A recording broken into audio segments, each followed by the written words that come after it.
जलील साहब, अब एक चीज हमारे एक दर्शक पूछ रहे हैं, वो उससे आपसे भी, क्योंकि हम सब लोग उसके लिए हैं।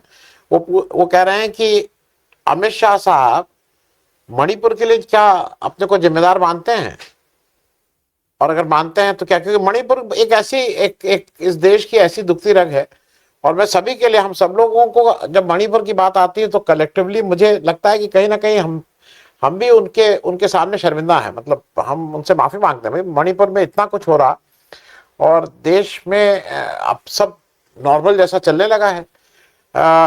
तो एक तो मणिपुर की बात जरा आपसे थोड़ा सा कर लें। दूसरा, मैं एक चीज और आप समझना चाह रहा हूं कि जो जेंजी वाला मामला है, ये कश्मीर में दो तरह से हुआ। मैं कश्मीर में जब पहले शुरुआत के 4-5 दिन हुए थे, मैं चूंकि वो उनके साथ के लोग हैं इसलिए नाम नहीं ले रहा हूं, मैंने कश्मीर में कई लोगों से बात की। सोनम वांगचुक के प्रति लोगों का गुस्सा था, क्योंकि लोगों का ये मानना था कि सोनम वांगचुक जब 370 लगी थी तो बीजेपी के साथ खड़े होकर, जिसको कह रहे हो, वो लोग कह रहे थे, ताली बजा रहे थे।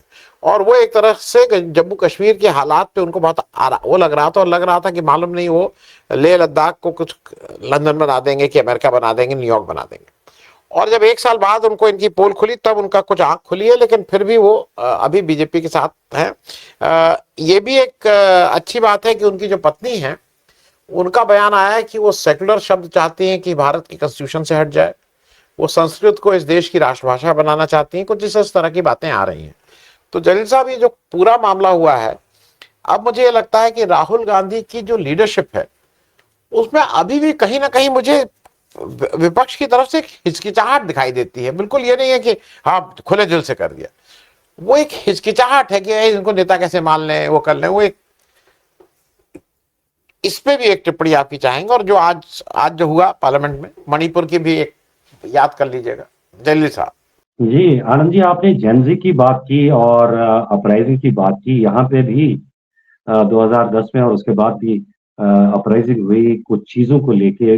मैं खुले तौर पे बता दूं, एक तो वो अमरनाथ का जो लैंड था, वो अमरनाथ की जमीनें जो ट्रस्ट को दी जा रही थी, और वहां पे जिस तरह की कंस्ट्रक्शन की बात हो रही थी और जिस तरह की सड़कें बनाने की और डेवलपमेंट की बात हो रही थी, यहाँ के लोग तो बिल्कुल भी यात्रा के खिलाफ नहीं थे। लेकिन इकोलॉजी के साथ जो मसला होना था, वो जो लैंड अलॉट होना था, ये अमरनाथ के रूट का श्री अमरनाथ जी ट्रस्ट को, तो उसकी वजह से लोग यहाँ पे अपराइजिंग हुई और 100 से ज्यादा लोग मारे गए। और उस वक्त के बाद जब भी यहाँ पे अपराइजिंग हुई, वो बिल्कुल एक पीपल्स मूवमेंट हुआ करती थी, जिसमें रोष हुआ करता था गवर्नमेंट के खिलाफ। और उसमें महबूबा मुफ्ती के टाइम में उमर अब्दुल्ला के टेन्योर में यहाँ पे प्रोक्योर किए गए ये पेलेट गन्स, और महबूबा के टाइम में ये इस्तेमाल किए गए। अभी यहाँ पे बवाल मचा हुआ है काफी देर के बाद। वो जो कड़वी यादें हैं और वो आज लोगों को याद आई हैं, जब महबूबा मुफ्ती जंतर मंतर पे गई थी और वहां पे जब वो प्रेस से बात कर रही थी, तो उन्होंने बोला कि यहाँ निहत्थे लोगों के ऊपर ये गन्स का इस्तेमाल किया गया और बल का इस्तेमाल किया गया। कश्मीर में भी पेलर गन इस्तेमाल किए गए, लेकिन वहां तो बनता है, वहां बनता है क्योंकि वहां पे मिलिटेंसी है। एक तरफ सिक्योरिटी फोर्सेस हैं और दूसरी तरफ मिलिटेंट्स हैं। लेकिन जो ये पेलेट गन्स यहाँ पे इस्तेमाल हुए हैं, वो बिल्कुल सिविलियंस पे हुए हैं। यंग लोगों के, जो नौजवान लोग हैं, उनके खिलाफ, उनके उनके उनके ऊपर इस्तेमाल हुए हैं, जिसकी वजह से यहाँ पे महबूबा मुफ्ती के खिलाफ बहुत ही लोगों में एक इस वक्त बहुत रोष पैदा हुआ है और काफी उनकी ट्रोलिंग हो रही है। और लोग बड़ी बुरी लैंग्वेज उनके खिलाफ इस्तेमाल कर रहे हैं, जिसके बाद गुज़श्ता रोज महबूबा मुफ्ती को प्रेस कॉन्फ्रेंस बुला के लोगों से माफी मांगनी पड़ी, और उसको अपना वो स्लिप ऑफ टंग या सबकत लिसानी बोल के इसको उन्होंने, और बाकी जो फिर वो पॉलिटिक्स आता है कि वरदुल्ला ने ये किया, वरदुल्ला ने ये किया, किसी ने उसके मौत के परवाने पे साइन किया। लेकिन यहाँ पे बिल्कुल रगड़ा गया है महबूबा मुफ्ती को इस बात को लेके, क्योंकि ये चीज ही ऐसी है कि जब आप, ठीक है यहाँ पे मिलिटेंसी है, लेकिन जब जो आम लोग हैं, अगर उन पे आप जुल्म करें तो, और जुल्म की एक इंतहा हो जाए, तो उसमें ये चीजें जो है वो फिर जवाब देने के लिए काबिल बन जाती हैं, जवाब देने के लिए वो बनता है। और यही मामला इस वक्त दिल्ली का है।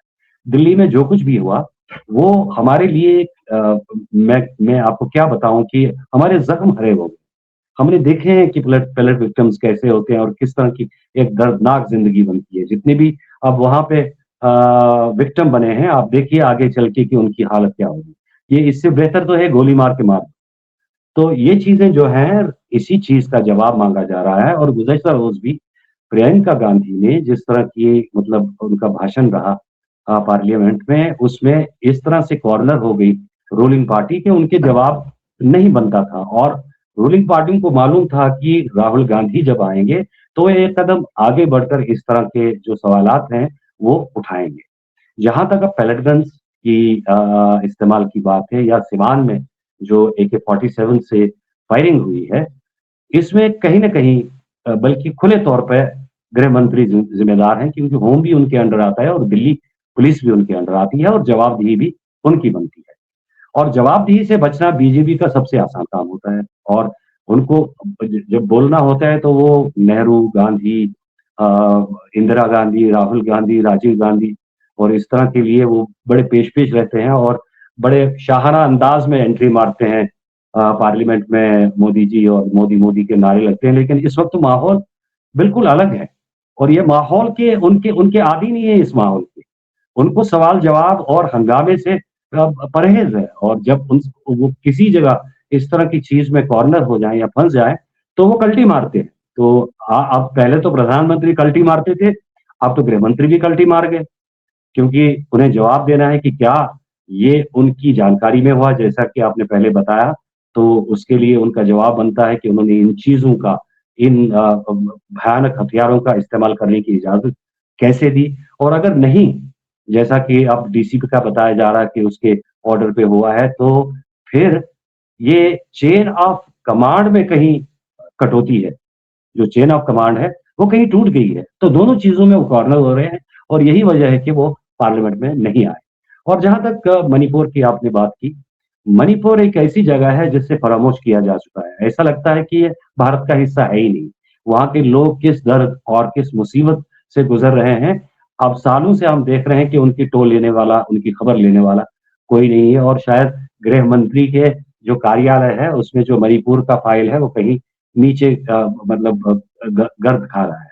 और वहां जो भी हो रहा है उसको एड्रेस करने के लिए न प्रधानमंत्री के पास टाइम है, न गृह मंत्री के पास टाइम है। और नतीजा ये कि वहां के जो हालात हैं वो दहला देने वाले हैं। आप अगर जनजी का जो प्रोटेस्ट था वहां भी मणिपुर के बच्चे आए थे, आपने देखना था वो किस तरह शिकायत कर रहे थे कि मणिपुर को बुला दिया गया है और मणिपुर की बात नहीं की जा रही है।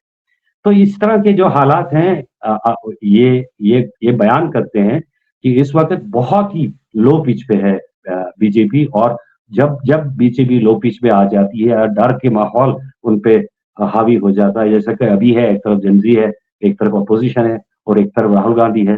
तो 3-4 तरफ से इस वक्त वो घिरे हुए हैं। और ऐसे में एस्केपिज्म से बेहतर कोई रास्ता नहीं है। और यही वजह है कि शायद प्रधानमंत्री भी संसद में नहीं आए और गृह मंत्री भी संसद से गायब हैं। तो गुज़श्ता रोज भी आपने देखा कि प्रियंका गांधी ने किस तरह हुकूमत को घेरा और किस तरह उन्होंने पुराने जो हमारे शिक्षा मंत्री थे धर्मेंद्र प्रधान कि उनकी ताजपोशी किस बात की गई? कौन सी खुशी थी? ये कि 20-22 बच्चों ने उनके मिनिस्टेरियल जो टेन्योर था उसके अंदर खुदकुशी कर ली। सैकड़ों बच्चों को जख्मी कर दिया गया, मार दिया गया, सरों पे उनके चोटें हैं, बाजू टूटे हुए हैं, टाँगें टूटी हुई हैं, अस्पताल भरे हुए हैं। क्या इस बात की खुशी थी और इसलिए उनको ताजपोशी कराई जा रही थी?